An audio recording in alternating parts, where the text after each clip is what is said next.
So first of all, I want to say thank you so much again for having me here today. I'm really honored to be here.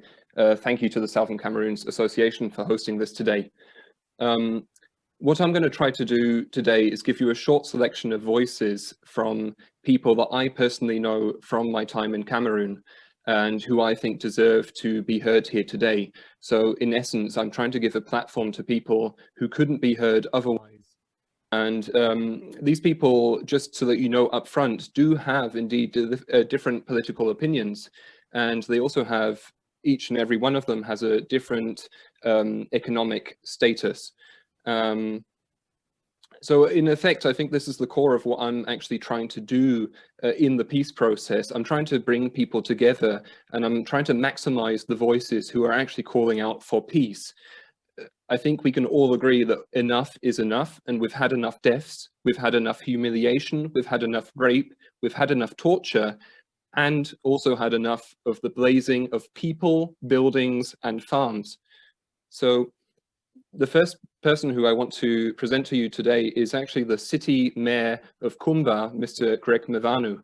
I'm presenting Mr. Mevanu's voice here today because he indeed studied in Germany for 8 years and then returned to Cameroon in hope of building a future for his children and his country, but also his hometown, of whom he's now, of course, the mayor.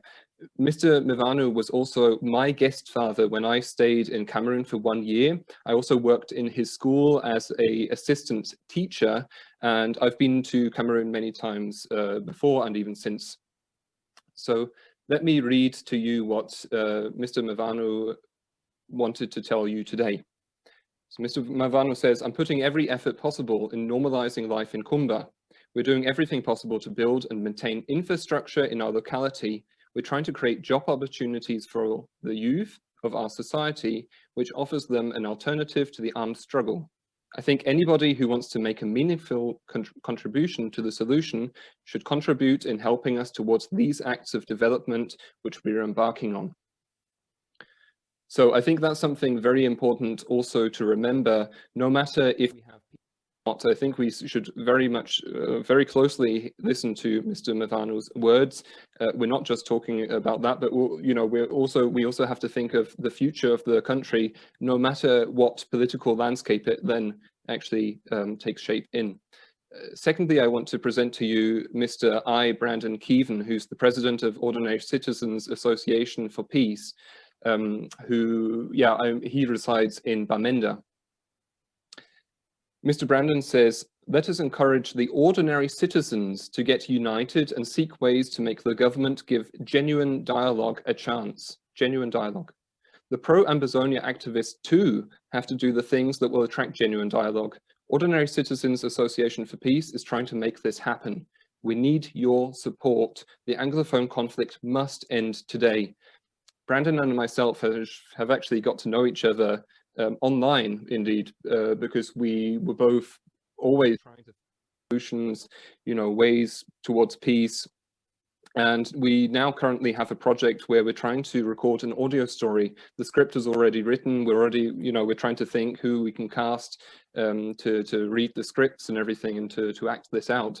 And the idea is to then have it be played in radio stations and also upload it online. And the whole idea is to give ordinary citizens the idea of that, their voice matters too. And I think that's very important. Today here, we have so many members who are speaking, who are doctors, they're political figures in their own right, and very respectable people, and they've earned their place in society. However, ordinary citizens too have to be aware of their political role in, moving towards peace. And Mr. Brandon is definitely trying to take his part in that process. Now, the third group of people that I want to present to you today are actually Bessem and Wilkie, refugees since 2 years on the island of Kos, Greece. Now, they've been living in very difficult situations, as so many other refugees who have fled due to the crisis. Now, the first year, whilst they stayed on the island of Kos, they were actually living in a little shack containing of only cardboard And it's not as if they had to build this themselves. They came and they actually paid money to have this little shack because it was somewhere in the camp. So, you know, property also costs money, even in such dire situations. Now, I also asked them to send me a message to read to you today. And they say, "Dear friends, brothers, sisters, loved ones, solidarity groups, and humanitarian organizations, we only wish for peace and justice to be served to our beloved country, Cameroon. War or violence has never been the best solution. Dialogue with a common goal is one of the keys to solve the problem. We also plead with all European countries, especially Germany, with a long history with Cameroon. Help those who seek refuge now and help them make their countries safe again so that they can return home, enjoy peace and harmony. Thank you all." Now, what I've done now is a kind of like a summary of what I've been trying to do over these years of the conflict. And it kind of all came together in a demonstration that we held in Berlin that was organized by Loretta Ntui and myself just at the end of last year. Now, I want to show you a very, very short video. It's just like 1 minute 20, and then I'll say a few more words to it afterwards. So let me play the video first. Please, yeah, here we go.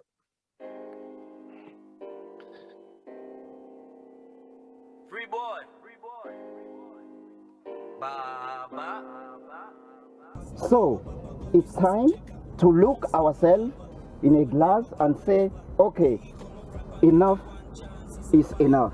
That's a problem now, so any man they take na cover. Sicilian dirty vanish, cut a man run straight for burning corner. They want not the function, people not fi stand for junction. Either you be commando or function and a Rambo. Pala don't be na je lutte, tu luttes, il lutte, nous luttons, vous luttez, il lutte. Mais qui a tort, hein? Qui a tort, hein? Je me demande qui a tort, hein? Je lutte, tu luttes, il lutte, nous luttons, vous luttez, il lutte. L'Omboa est amen, l'Omboa est amen, l'Omboa est amen. Come to the table. If we do not hold these politicians, if we do not hold the international community, our children will keep dying. L'Omboa est amen, l'Omboa est amen, l'Omboa est amen.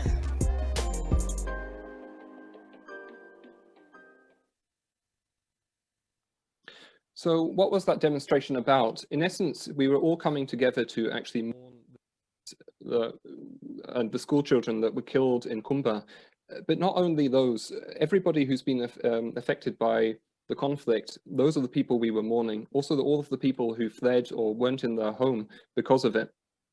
And if you observed very closely, you'll see that nobody had any flags. We even tried to keep all kind of political colors away.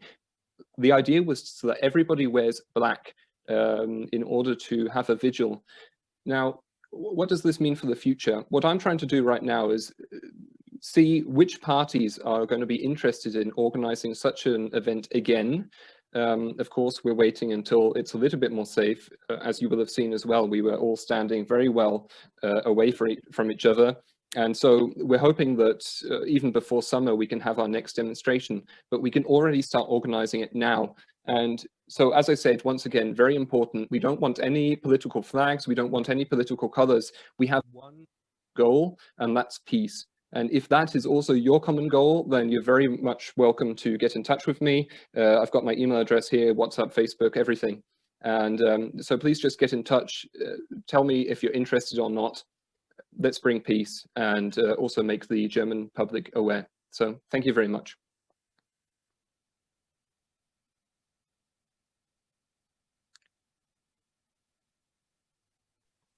Thank you so much, Jasper, Mr. Jasper Whitlow. Thank you so much for that coverage.